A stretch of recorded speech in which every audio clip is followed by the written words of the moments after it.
नमस्कार दोस्तों, happy new year. मैं आप लोगों के सामने एक नया वीडियो लेके आया हूँ, एंड गेम।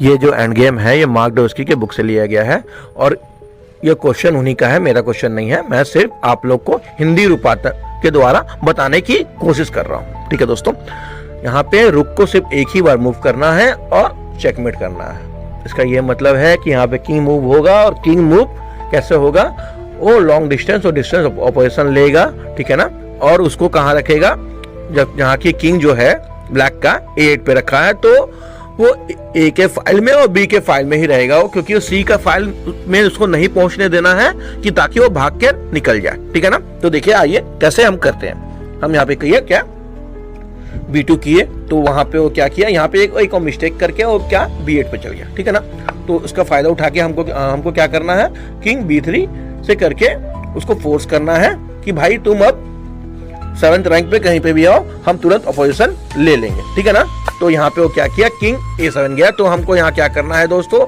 हमको यहाँ पे करना है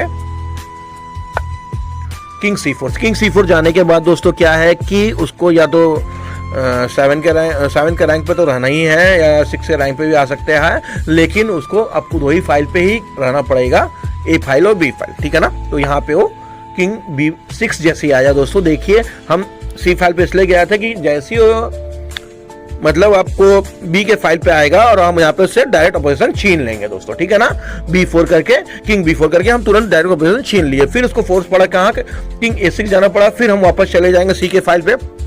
ठीक है ना, C के फाइल पे जाने का फायदा आपको बताया दोस्तों कि जैसे वो ऑपोजिशन के लाइन पे आएगा हम डायरेक्ट उससे ऑपोजिशन छीन लेंगे। और दूसरा फायदा ये है कि किंग का भागने का जो रास्ता है, भागने का जो फाइल है वो C फाइल है, लेकिन वो उससे एक स्टेप दूर है तो वो वहां पे नहीं जा सकता है दोस्तों। ठीक है ना, तो यहाँ पे फिर क्या किया, फिर उसने किंग B7 किया जैसे ही, फिर हमने क्या किया, तुरंत उसे ऑपोजिशन छीन लिया दोस्तों। ठीक है, डायरेक्ट ऑपोजिशन तुरंत छीन लिया कि जैसी जो सेकंड मूव चलता है उसके पास ही ऑपोजिशन आ जाता है। ठीक है ना, तो यहाँ पे फिर क्या हुआ, फिर वो गया कहाँ पे, किंग A7 पे गया। किंग A7 पे जाने के बाद फिर क्या हुआ दोस्तों, फिर वो कहाँ गया दोस्तों, फिर किंग C6 पे गया। किंग C6 पे गया तो फिर उसको मजबूरी वही पड़ेगा सेम वो कहाँ जाएगा, किंग B8 पे जाएगा। किंग B8 पे जाने के बाद फिर वही हम उसका फायदा उठाए हैं दोस्तों। ठीक है ना, हम फायदा उठा के क्या किए, फिर उसका डायरेक्ट ऑपोजिशन छीन लिए किंग